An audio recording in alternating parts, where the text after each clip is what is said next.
Ce programme est financé par les amis et partenaires du ministère de Joyce Meyer.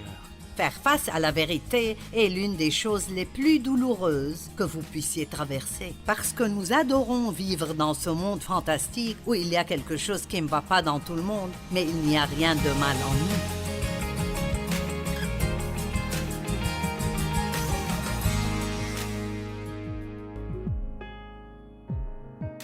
Merci de vous joindre à nous sur Vivre pleinement votre vie de tous les jours. J'ai commencé hier à parler du problème de l'offense et de la façon dont c'est un outil que Satan utilise pour essayer de nous faire dérailler et de détourner notre attention de Dieu. Il y a tellement d'occasions d'être offensés.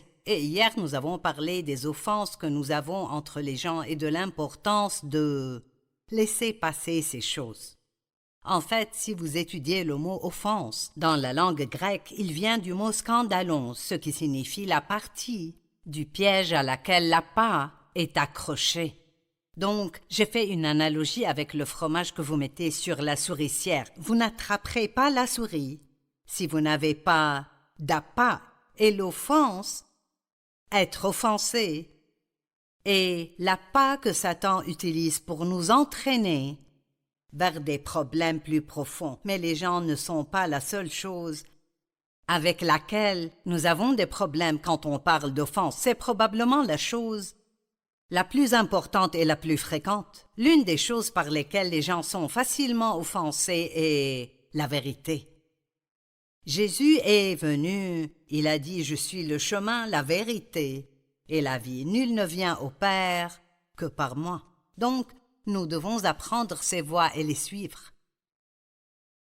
Nous devons apprendre qu'il est la vérité et que tout ce qu'il dit dans sa parole est la vérité et recevoir cela avec un esprit de douceur et d'humilité. Et il nous donne une vie, pas seulement une vie que nous vivons, mais je veux dire la vie comme Dieu l'a.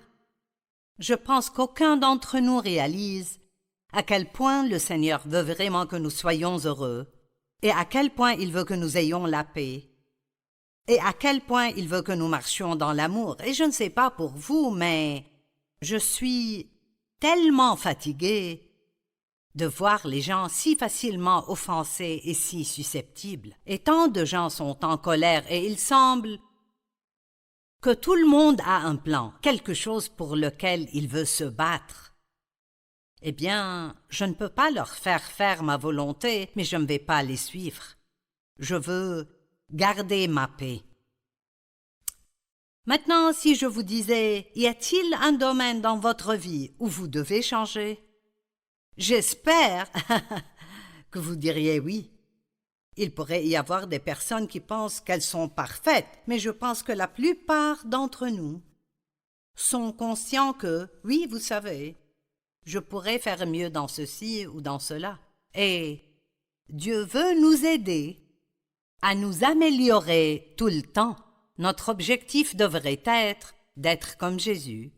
Et donc nous continuons à apprendre à propos de lui et à regarder comment il a fait les choses afin de pouvoir suivre son exemple et être de plus en plus comme lui. Et nous voulons que cela le glorifie, mais aussi que le monde puisse voir Jésus à travers nous. Ils ne verront pas Jésus à travers moi juste parce que je vais à l'église, mais ils le verront dans mon comportement, dans la façon dont je traite les gens et si je suis prête à pardonner rapidement, les gens pourront voir Jésus à travers moi parce que Dieu pardonne toujours. Sa miséricorde est nouvelle chaque jour. Il ne manque jamais de pardon, jamais de miséricorde.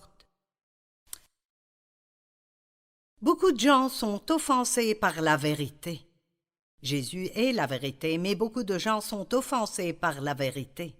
Jean 8, 31 et 32, il dit aux Juifs qui avaient cru en lui, « Si vous demeurez dans ma parole, vous êtes vraiment mes disciples, vous connaîtrez la vérité et la vérité vous rendra libre. » Eh bien, ce n'est pas seulement entendre la vérité qui vous libérera, c'est appliquer la vérité à votre vie qui vous libère. Mais je veux faire une déclaration. Ce n'est pas la vérité sur quelqu'un d'autre qui vous libérera, c'est la vérité sur vous-même, c'est la vérité sur moi qui nous rendra libres. Et nous pensons toujours à ce que l'autre personne doit faire pour changer. Et pourtant, c'est assez inutile parce que les gens ne peuvent pas changer les gens. Et quand deux personnes se marient et elles sont très différentes l'une de l'autre, en fait, elles sont attirées l'une par l'autre à cause de leurs différences, puis elles commencent à vouloir se changer l'une l'autre. Et alors, la bataille commence. Et plus vous essayez de faire en sorte que quelqu'un soit ce que vous voulez qu'il soit, plus vous l'éloignez de vous. Maintenant, il y a des choses dont nous devons discuter les uns avec les autres et des choses dont nous devons parler. Cette chose que tu fais me blesse vraiment, j'apprécierais que tu arrêtes, mais vous ne pouvez pas changer leur entité. Qui ils sont, leur tempérament, seul Dieu peut faire ceci. Mais si nous prions pour les autres et nous laissons Dieu travailler en nous, alors Dieu peut faire ce travail. Il peut nous changer et il peut changer les autres. Nous aimons entendre la vérité sur quelqu'un d'autre. Nous aimons dire aux autres la vérité à leur sujet. Mais nous sommes souvent offensés par la vérité nous-mêmes. Eh bien, devinez quoi? Jésus s'est appelé la vérité. Sa parole est la vérité. Et quand il est monté au ciel pour s'asseoir à la droite du Père, pour attendre que ses ennemis soient son marchepied, il ne nous a pas laissés seuls, il nous a envoyé un autre consolateur, l'Esprit Saint. Il est appelé l'Esprit Saint parce qu'il est saint, n'oublions pas ça. Et il est venu non seulement pour être avec nous, mais pour être en nous. Si vous êtes chrétien, si vous croyez en Jésus-Christ, vous êtes la demeure de Dieu. L'Esprit Saint s'est engagé à ne jamais vous quitter ni vous abandonner. Il vous apporte la présence de Jésus dans votre vie. Et c'est incroyable les endroits où nous l'emmenons et les choses qu'il doit endurer, comment sa sainteté doit être offensée par certaines des choses que nous faisons. Pourtant, il dit « Je ne t'abandonnerai jamais ». Il s'engage à travailler avec nous, à travailler en nous et à travers nous les choses que Jésus a faites pour nous. Par exemple, prenons la sanctification. La Bible dit que nous sommes sanctifiés, nous sommes justifiés et sanctifiés. Donc, je peux dire « Je suis saint, en Christ, je suis saint ». Pourtant, cette sainteté n'est pas encore totalement manifestée dans ma vie, mais le Saint-Esprit est l'agent de la sanctification. C'est lui qui travaille en moi cette chose que Jésus a faite pour moi. Il y a beaucoup de choses que Jésus a achetées pour nous légalement avec son sang qui nous appartiennent, mais elles ne sont pas à nous par expérience parce que nous n'avons pas permis au Saint-Esprit de nous aider à en faire une réalité. Par exemple, les fruits de l'Esprit sont en nous, l'amour, la joie, la paix, la patience, la bonté, la douceur, l'humilité, la maîtrise de soi, mais ils sont en nous comme des graines. Je ne sais pas pour vous, mais je trouve la patience difficile. Et le Saint-Esprit travaille en moi et m'aide à développer cela en moi. Ainsi, le rôle du Saint-Esprit est si merveilleusement et incroyablement important pour nous parce qu'il travaille avec nous à chaque seconde pour essayer de nous enseigner la vérité et de nous guider dans toute la vérité. Jean 16, 13, quand l'Esprit de la vérité sera venu, Il vous conduira dans toute la vérité, car il ne parlera pas de lui-même, mais il dira tout ce qu'il aura entendu. Je me souviens de quand le Saint-Esprit a commencé à essayer de me guider vers la vérité sur moi-même et sur mon comportement. Ce n'est pas seulement la vérité de la parole que Dieu veut que nous sachions, mais il veut que nous appliquions cette parole à notre vie.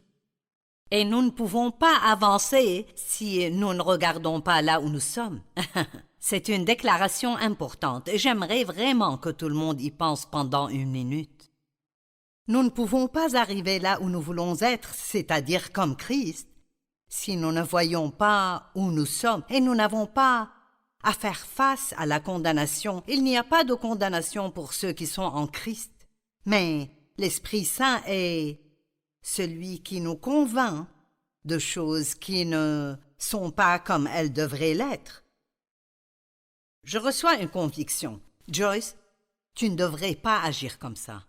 Joyce, ton attitude est mauvaise dans cette situation. Eh bien, il faut que je sois reconnaissante pour cela, parce que, Dieu merci, à cause de l'Esprit Saint dans ma vie, je n'ai pas à vivre dans les ténèbres et à maltraiter les gens sans même savoir que je le fais, parce que le Saint-Esprit me dira « N'agis pas comme ça ». Eh bien, j'ai deux choix. Je peux recevoir cela avec gratitude et lui demander de m'aider et de me changer, ou je peux être offensé par cette vérité. Et que se passe-t-il lorsque nous sommes offensés?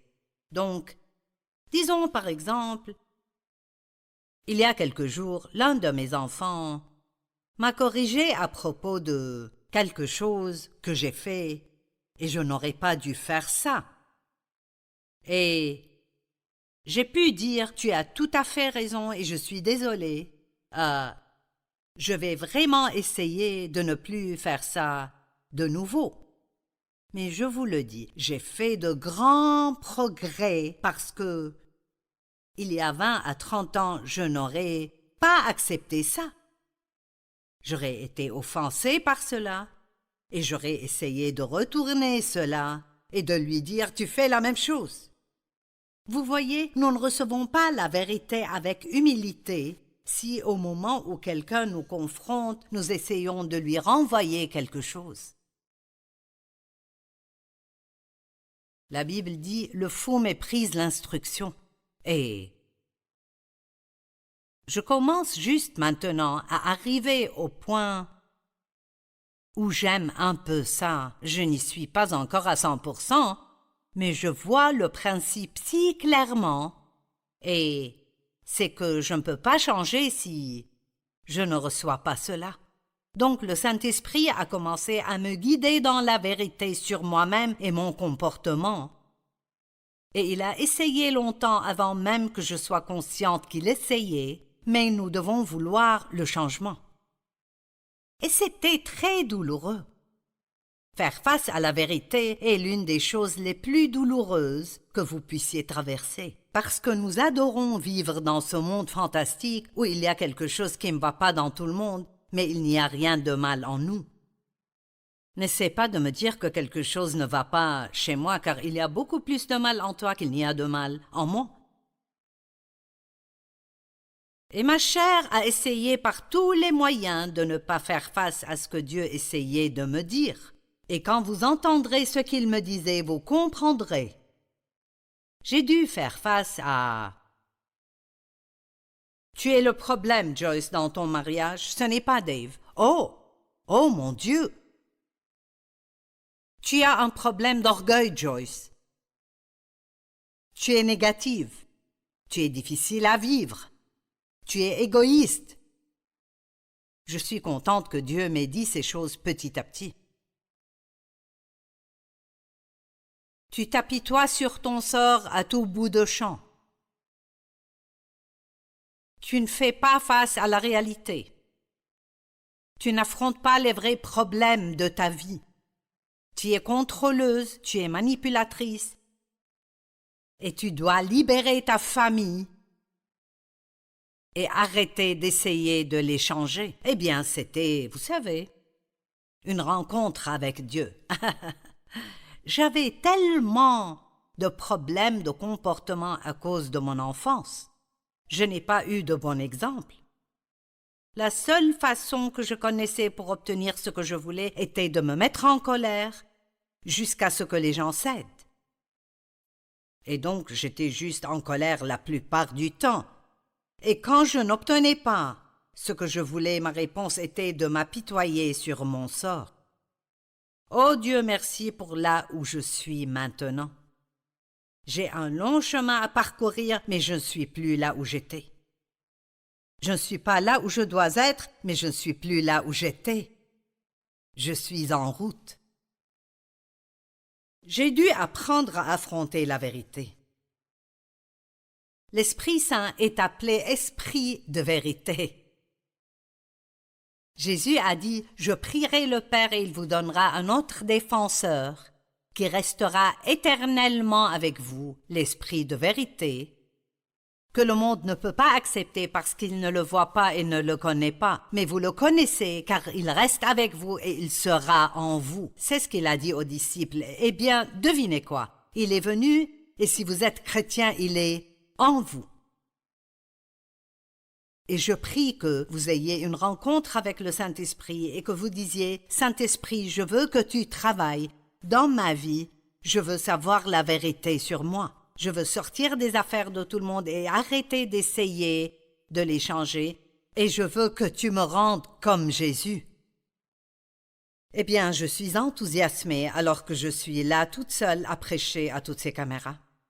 Mais je sais que vous êtes là et vous vous tortillez peut-être un peu et vous vous dites « Oh, combien de temps a-t-elle encore ?»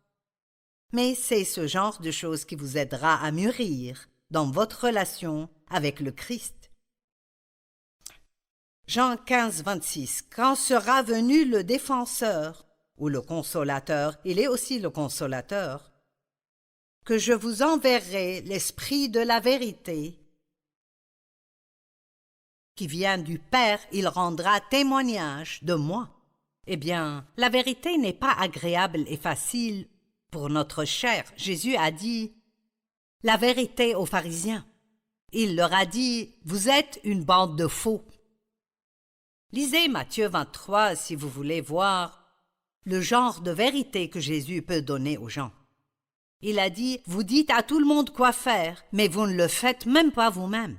Et vous dites à tout le monde quoi faire, mais vous ne lèverez même pas le petit doigt pour les aider. » Il les a appelés un tas de tombes blanchies à la chaux pleines d'ossements d'hommes morts. Waouh! Eh bien, une fois il a dit à Pierre, il a dit « Arrière de moi, Satan ». Maintenant, il n'appelait pas vraiment Pierre Satan, mais il disait à Pierre que Satan travaillait à travers lui. Jésus avait dit à Pierre « Le moment est venu maintenant, je dois aller à Jérusalem, et je souffrirai et je serai persécuté. » Et Pierre l'a réprimandé et a dit « Oh non, Seigneur, cela ne doit jamais t'arriver. » Et Jésus lui a dit « Arrière de moi, Satan, tu es une offense et une pierre d'achoppement et tu es sur mon chemin. » Waouh! Eh bien, ce n'était pas agréable. Eh bien, Pierre s'est avéré être un grand apôtre, mais il avait des problèmes d'orgueil. Pierre était toujours le premier à avoir quelque chose à dire sur les choses. Et Pierre, à un moment donné, a dit « Vous savez, je ne te renierai jamais, je mourrai avec toi. » Oh, nous pouvons avoir une si haute opinion de nous-mêmes. Et Jésus a dit « Avant que le coq ne chante, tu me renieras 3 fois. » Oh non, je ne ferai jamais ça. Jésus lui a dit « J'ai prié pour toi afin que ta foi ne défaille pas. » Eh bien, Pierre aurait dû dire « Oh oui, s'il te plaît, Seigneur, j'ai besoin que tu pries pour moi parce que je suis faible. » Mais il a dit « Oh non, je ne ferai jamais ça. » Eh bien sûr, il a renié Jésus 3 fois, quand les choses se sont compliquées. Puis le coq a chanté. Eh bien, il est écrit que Jésus a regardé Pierre. Waouh! Je ne peux même pas imaginer à quoi ça ressemblait. J'y pense et ça me fait vouloir tomber. Jésus a regardé Pierre et il est écrit que Pierre est sorti et a pleuré amèrement. Ce qui est bien, c'est qu'il s'est repenti tout de suite. Vous voyez, Dieu n'essaie pas de nous condamner car il nous montre quelque chose qui ne va pas chez nous. Il veut que nous nous repentions, il veut que nous disions « Je suis en accord avec toi, Seigneur, et je me repens de mes actions, et je veux être comme Jésus, aide-moi, continue à travailler en moi, jusqu'à ce que je comprenne. » Vous savez, Jésus utilise un bon exemple en parlant de Jean-Baptiste quand il a dit « Qu'êtes-vous allé voir au désert, un roseau agité par le vent ?» Et il parle de Jean le Baptiste qui est venu avant lui, vivait dans le désert et portait des vêtements en poil de chameau et mangeait des sauterelles. Et il criait fort, « Repentez-vous, car le royaume des cieux est proche. » Il a dit, « Qu'êtes-vous allé voir, un homme habillé de tenues élégantes?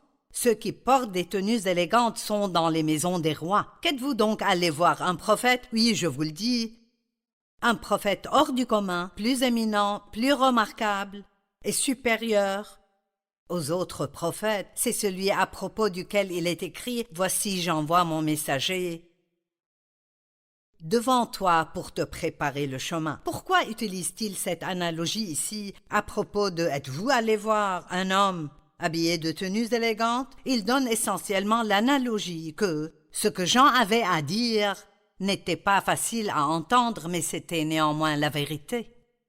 Et ce que Jésus a à nous dire n'est pas toujours facile. Nous sommes devenus accros au confort. Nous voulons que tout soit confortable et « s'il vous plaît ». S'il vous plaît, ne dites rien qui puisse m'offenser ou me mettre mal à l'aise. Si vous pouvez aller à l'église semaine après semaine et ne jamais vous tortiller un peu sur votre siège, alors celui que vous écoutez ne dit pas grand-chose. Parce que la parole nous réconforte. Mais la Bible dit qu'elle nous réprimande aussi, elle nous avertit, elle nous presse, elle nous encourage. Et certaines personnes veulent seulement être encouragées. Elles veulent qu'on leur dise à quel point elles sont merveilleuses, mais pas qu'on leur parle de leur comportement. Nous devons vouloir la vérité. Nous devons aimer la vérité. Nous ne pouvons pas passer au niveau suivant à moins que nous ne fassions face à la vérité sur où nous en sommes.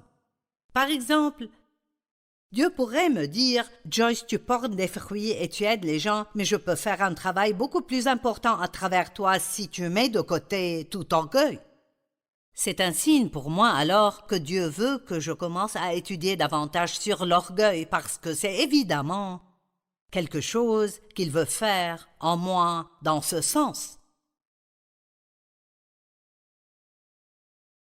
Combien de personnes ne peuvent pas recevoir de leur pasteur parce qu'il y a quelque chose en lui qui les offense? Par exemple, les méthodes d'un pasteur peuvent vous offenser, donc vous ne recevez pas de lui. Les vêtements ou les bijoux d'un ministre ou la nouvelle voiture qu'il a achetée la semaine passée pourraient vous offenser. Vous savez quoi? C'est l'offense qui vous empêche de recevoir, pas les vêtements. Vous savez, quand on sort et on fait des conférences, je fais une session le samedi matin et une autre le samedi après-midi. Ça fait 4 jours de télé.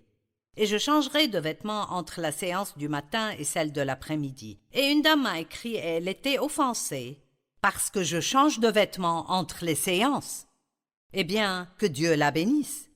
Elle pensait que j'essayais de montrer mes nombreuses tenues, mais je ne voulais pas avoir la même tenue à la télé 4 jours de suite. C'est incroyable le nombre de fois où nous jugeons et critiquons ce que nous ne comprenons même pas. Et donc je vous demande de...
Avec moi, de grandir un peu et de laisser Dieu faire ce qu'il veut faire et d'arrêter de pleurnicher et de dire « Seigneur, montre-moi la vérité, enseigne-moi.